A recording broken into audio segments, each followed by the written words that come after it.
I want to go back and fight the rival, but I also don't want to walk through Viridian Forest again.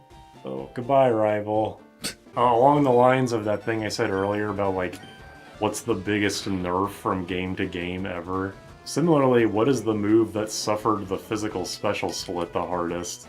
And my guess is probably Hyper Beam, because it's like one of the three special normal moves now, along with like Hyper Voice and Boom Blast or something. Slacking's Hyper Beam fucking wrecked shit in Gen 3 because it was a physical move, but now not so much. Butterfree could get some use out of current day Hyper Beam because it's a special move, but I don't think many people are running Hyper Beam on Butterfree. Wow, already level 11. This is what happens when you fight good Pokemon with a good Pokemon.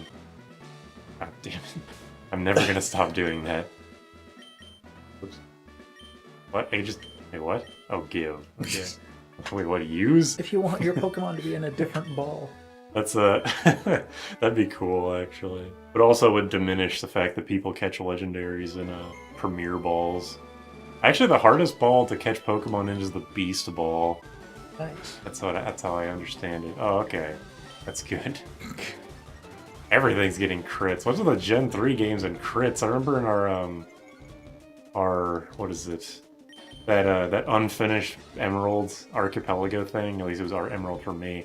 Every other attack was a fucking... What the hell? Every other attack was a critical hit, and now the fucking continuing, you get 3 to...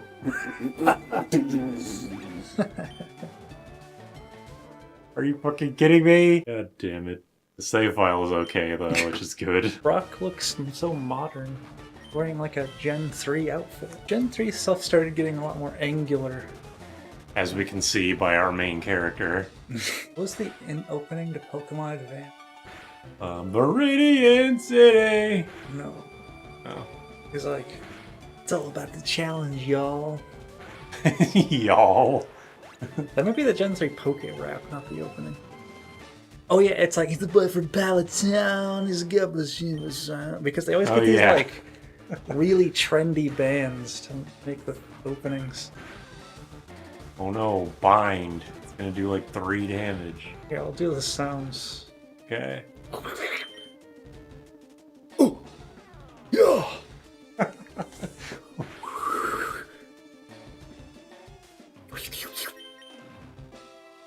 Oh shit, it's Rock Tomb. Holy fuck. Why did he only choose then to do that? Yeah, Jesus. That scared the shit out of me. Why is Rock Tomb's fucking thing like explosion? So Onyx uses fissure. I like the sound effect for getting out of confusion. Just, oh! Yeah, it's like dying in Donkey Kong Country. Is this still bind? Apparently in Japan there's this thing called Metabo Law, which is if you're over the age of 40 and your waistline is like over a certain amount, so basically if you're fat enough, then the company you work for gets fined. Except apparently close to when it first started, there was a workplace doing exercise stuff and this overweight guy like died of a heart attack while they were doing it. This one is a questionnaire too. See? Hold on. Oh, right, the questionnaire.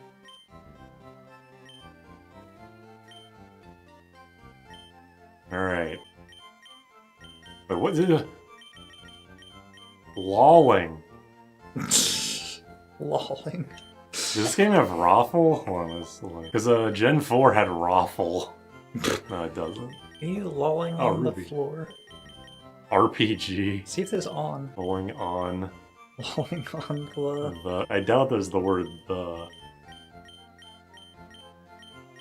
Oh shit, lolling on the... No. Oh. Lolling on the... Lolling on the flash foe. fire. Stop, drop, and roll. Lolling on the funny. Lolling on the... Da, da, da, da. See, this icon is what like half the dialogue in Grey Ace Attorney is. Lolling on the heroin. High and high. Is there something that rhymes with lolling? Lolling on the falling or something? Balling? Like B-A-W-L? Is there falling? Lolling on a falling. That's not decipherable. Thanks, but this is useless. What feedback? What do you mean? They use it to improve Pokemon games. Because you did that, they put Raffle in Gen 4. Oh shit. Dude, This is some Kraft cheese-ass border. What? American cheese slice for the border. What? Oh, Look.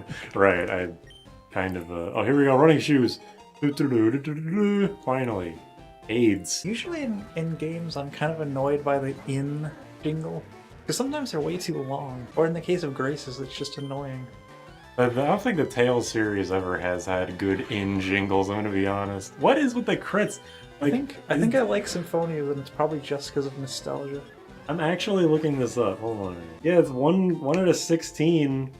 Oh, apparently they nerfed crit chance from Gen 7 onwards. It's 1 out of 24 instead of 1 out of 16. But yeah, it's 1 out of 16. I don't know why the crit rate is so insane in the Gen 3 games. Remember the Knuckles show came out? Yeah, I keep forgetting about that. What the fuck?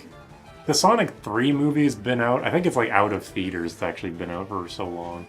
When the Knuckles show came out, I watched the review of it of Some Call Me Johnny, and first of all, fucking crazy how they reference Sonic 06, of all things. Huh? Knuckles' secret power is called the Flames of Disaster, which is what Iblis is in Sonic 06. So that was a crazy reference. But second of all, the worst part about Sonic 2 movie was all the human shit, and the biggest complaint about the Knuckles show is that it just focuses on the human shit, even though it's called Knuckles. It's like about Knuckles for the first episode or two, and then it's just about like the random dude in his house. What? What is it, Wade? I think his name is Wade? Wayne? Wayne or Gretzky? Wade or something? Yeah, it's Wayne Gretzky. The show should have been called Wayne Gretzky's Flames of Disaster. Knuckles is like, last time on Sonic X, I was, and then Wayne Gretzky came in like, boom, shoot, go, and that's the whole show, and that's why it's no good. I didn't really have anything to say about it because I didn't, like, I haven't watched it and I don't care. I'm just, like, actually baffled by the fact that they doubled down on the shittiest part of the Sonic 2 movie. Every time it pauses like that, it freaks me out. Yeah. Again, this is definitely a legitimate cartridge, and that's normal because all FireRed cartridges do that. But it doesn't mean it doesn't unnerve me slightly. You know how the Game Boy Advance doesn't have a sound chip? It's just all on CPU. Yeah. It's the same with a lot of NES games. I'm saying a lot because I don't know if it's all of them, because I know a bunch of NES games have special cartridge sound witchery or whatever. Right. But in Mega Man, at least in Mega Man 3, you can make the game run a little better if you get hit by spikes just as you're going to the next screen, because it turns off the music, and without the music, when there's a bunch of stuff on screen, it runs a little better. Well, I was actually deliberating on whether I want to make this like a stun spore run instead of a sleep powder run, but sleep is just way too valuable in a solo challenge. Plus, I want to get Dream Eater eventually. So sleep is just better?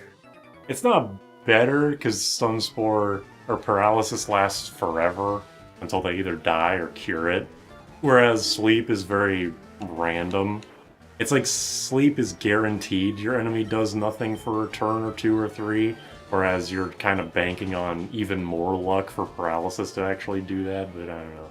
There's up and downs. Nothing synergizes with paralysis like sleep, though. Like, there's so many moves that only work when either you or your opponent is asleep. Well, it's Facade, I guess. That's like the one. There's actually, I watched I forget which game it was. It was like it was some Gen 3 TAS where it was a speed run with a normal type with a Facade Pokemon that was paralyzed. And the paralyzed Pokemon had the Quick Claw, so it would always RNG manipulate. It goes first with the Quick Claw, and also manipulate so it never gets paralyzed with the full paralysis. So it would just always have maximum damage Facade. Which sounds like a pain in the ass to TAS something like that every single turn. I don't know what the activation chance for the Quick Claw is. It's probably like 1 in 16 or 1 in 4 or somewhere in between there. I'm sure it's not fun either way. Anyway, yeah, I didn't really have a lot to say about the Knuckles show. I could talk about how a while back I played Slay the Princess, which was a really good visual novel. And despite the fact that a lot of the routes in that game are fucked up and like evil, the game ultimately does end on a happy note, which surprised me. It's like, when I finally decided to stop playing that game, I was I was actually surprised, like, oh, this is actually like a good ending. I feel good about the way that this visual novel ended, which I feel like is rare for that genre. I played through all 8 chapters of Higurashi, and I wouldn't say Higurashi is bad, but it's like a feel-good ending, but it's also extremely kind of stupid and kind of anticlimactic in the way that all the events pan out, and just like the creepy ghost stories that were happening for the first 4 chapters were significantly more entertaining. It made me want to finish it, but also I was like, ugh, I kind of wish I just kept the mystery. Higurashi is like proof positive of why sometimes not knowing is better. I want to play Majora's Mask and have an explanation for why that game is the way it is. I just want to play it and be like, oh, this is cool imagery, everything is cool in this game. Once you know, you can't not know. Yeah, that's how I feel about Five Nights at Freddy's. It's much more interesting when you don't know, but there's so much fucking auxiliary material that makes you want to know. But did people actually want to know? Yes. That's Slay the Princess. Outcore is this free game on Steam. It's like, I like half of the gameplay. Like, half of the gameplay is fucking around with files on your computer, and I really like stuff like that. And the other game is kind of a extremely janky platformer, like action platformer. It's not that great, but it's not horrible. Really, it just jumps all over the place in terms of genres. But it is a very good game. It starts off with the main character having amnesia, and then you learn about her past and stuff, and then the middle game is kind of some janky creepypasta shit. It's kind of dumb. But then ultimately the game does end on a very heartwarming note. And again, I was surprised with the game as short as it is, and the fact that it's free. I'm just not used to playing games that like not only have endings, but have like actually really heartwarming endings. And it's like, it's one thing to, you play like fucking Tales of Graces or whatever. You beat Lambda, and he's a friend now. You beat Little Queen, and she's your friend now. It's like, that's fine. But it's not really heartwarming. It's just kind of like, okay, well, we beat the final JRPG boss, and that's it. Because Slay the Princess and Outcore are way more character-driven, you actually give way more of a shit about the characters in them. And because of that, I really liked how they ended. And it just kind of reminds me that, like, I actually really like the ending of Kingdom Hearts a lot, Kingdom Hearts 2 a lot. I like Kingdom Hearts 1 in what it kind of does for Kingdom Hearts 2's like story, where it's like Sora spends literally the entirety of Kingdom Hearts 1, Chain of Memories, and 2 trying to find his friends, and then just finally at the end of 2, like the last shot is him like grabbing Kairi's hand before the credits start. Like, I love that. That's fucking great. I just love how like genuine the Kingdom Hearts series is. People shit talk its dialogue and stuff all the time, and it is pretty corny, but I respect it a lot more than a lot of other series. In an era of media where everything has to be like a cliffhanger or has to like be morally ambiguous or like bittersweet, it's nice to just play a game that has a good ending and that's it. That's kind of why I feel weird about Mother 3's ending. I'm not gonna spoil it because I assume you don't actually know how it ends. No. Its ending is very interesting. It's not a really bittersweet ending, but it's not like a totally, wholesome ending, feel-good ending. It's a weird one for sure. What's the item in Earthbound that lets you escape from dungeon? It's like a mouse, Yeah, the arrow mouse. Runaway mouse or whatever. It's some kind of mouse. Apparently in the Game Boy Advance version, you use that to escape the Gygus dungeon. Whoa. And then you can go back into the dungeon and beat Gygus without praying. You just fight him normally.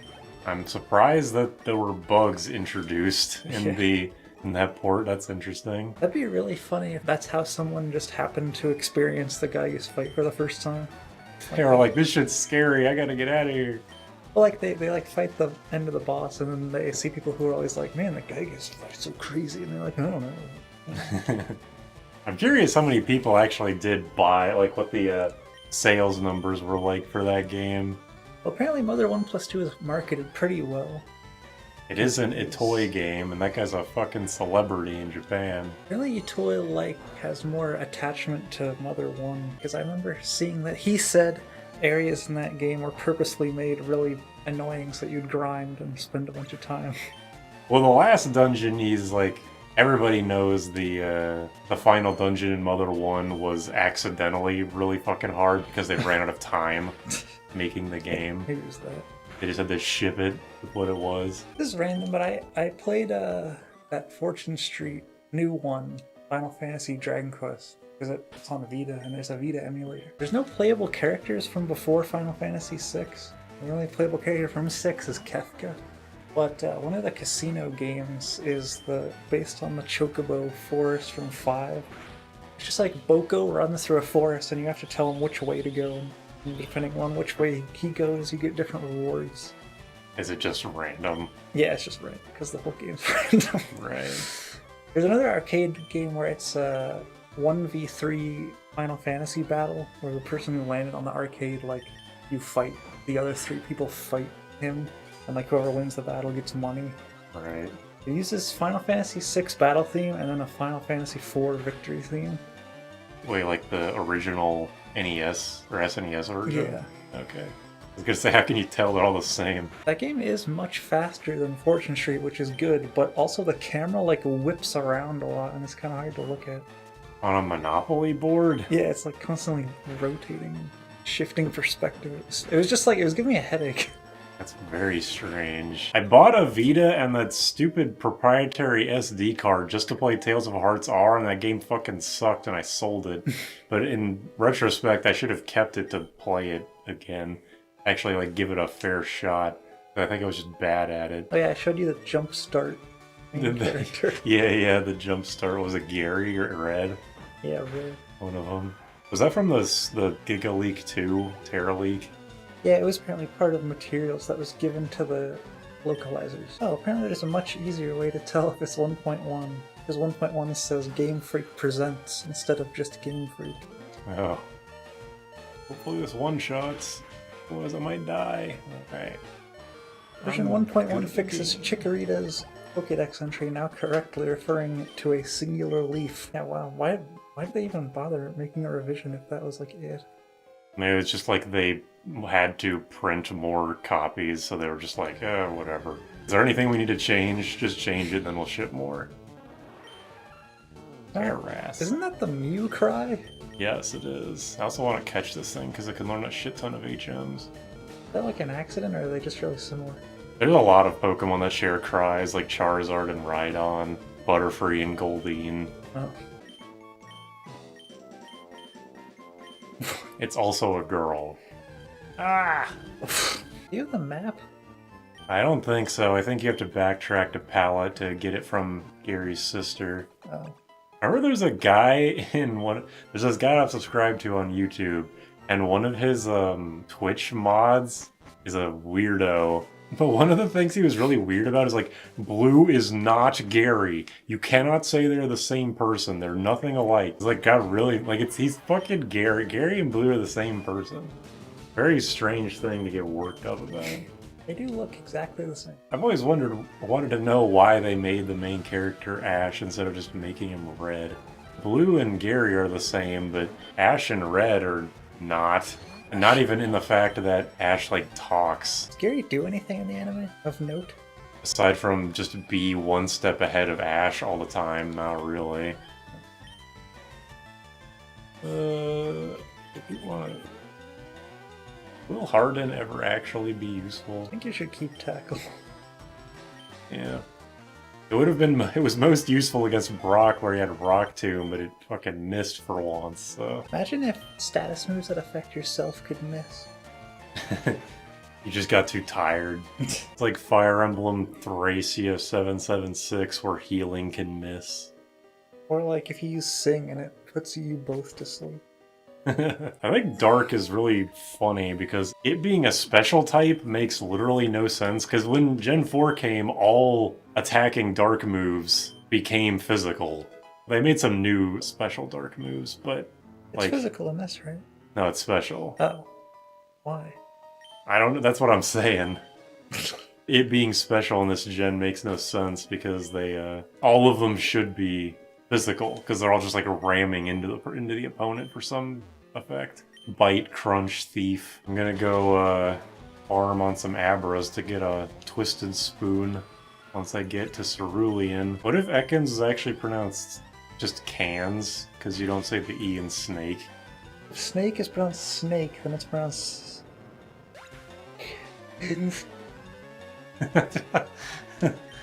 That's, that sounds like a sound effect from Off.